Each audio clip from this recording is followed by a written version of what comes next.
Assalamualaikum warahmatullahi wabarakatuh.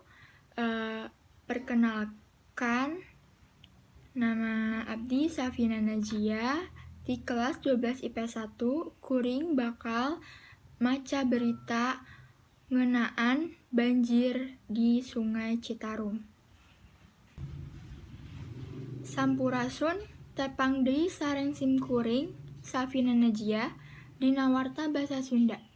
Dina wartos-wartos anu parenting geus sababaraha minggu ka tukang wewengkon Bale Endah Kabupaten Bandung kakeunaan ku rupa-rupa musibah salah sahijina mudal cai wahangan Citarum.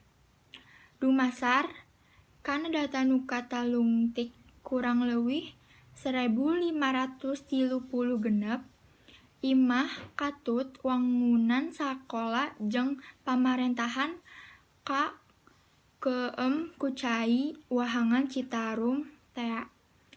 Nu ngalantarkeun cai wahangan mudal teh salian ti geudena cai hujan oge ayana seserepan cai hujan anu teu katampung jeung teu ngocor kana kamalir alabatan lobana runtah anu ngahalangan kokocoran nu ngabalukarkeun cai jadi ngeunyembeng. Pamarentah daerah geus nganyahokeun panalungtikan ka saban-saban tempat anu tujuanna ngadata korban jiwa. Sabab dumasar kana hasil laporan ti warga masyarakat teu saeutik ayana korban jiwa alasan kabawa cai caah tea.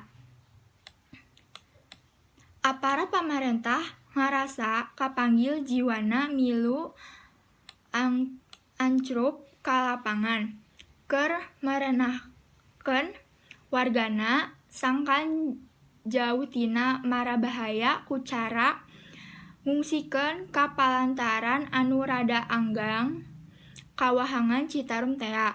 Gubernur Jawa Barat katut rerengan satekah pola ngayakeun tareka sangkan eta musibah teh teu tumplik bae ku jalanyieun tanggul sacara babarengan di sisi walungan Citarum.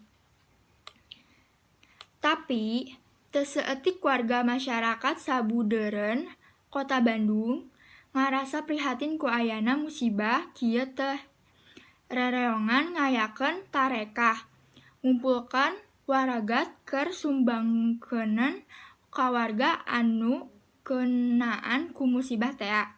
Utamana nyumbangkeun obat-obatan sabab geus mimiti loba nu katarajang ku rupa-rupa panyakit diantarana araratel jeung mencret.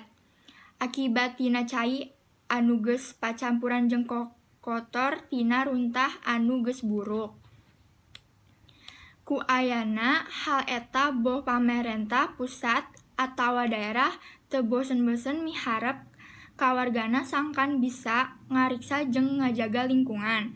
Pamungkas ti sim kuring, pamarentah ge cicingeun ku ayana musibah kieu teh jadi penyempret sangkan wargana sadar kana pentingna kabersihan jeung ngajaga lingkungan tina bibit berewet jeung panyakit. Rupina mung sakitu anu kapihatur. Sim kuring Safina Najia seja amit mundur, amit mungkur kasadayana. Wassalamualaikum warahmatullahi wabarakatuh.